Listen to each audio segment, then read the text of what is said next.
মৰমৰ ছাত্ৰ-ছাত্ৰীসকল, আজি আমি তোমালোকৰ গণিতৰ পাঠ্যপুথিত থকা আকৃতি আৰু নক্সা পাঠটোৰ কেইটামান জ্যামিতিক আকৃতিৰ লগত পৰিচয় হওঁ আহা। তোমালোকে এই ছবিটো দেখিছানে? এই ছবিটোৰ নাম হৈছে বৰ্গ। ইয়াৰ কাষ বা বাহু 4টা আৰু এই বাহু 4টা বা কাষ 4টা সমান আৰু বৰ্গৰ চুক 4টা থাকে।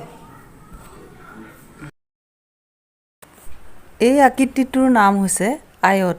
ইয়াৰ কাষ বা বাহু 4টা আৰু বিপৰীত বাহুকেইটা সমান সমান, অৰ্থাৎ সন্মুখৰ বাহুকেইটা সমান সমান আৰু ইয়াৰ চুক হৈছে 4টা।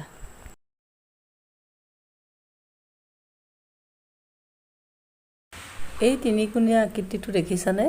এই আকৃতিটোৰ নাম হৈছে ত্ৰিভুজ। ইয়াৰ বাহু বা কাষ 3টা আৰু ইয়াৰ চুক 3টা। এই গোলাকাৰ আকৃতিটোৰ নাম হৈছে বৃত্ত। ইয়াৰ কোনো কাষ বা চুক নাথাকে।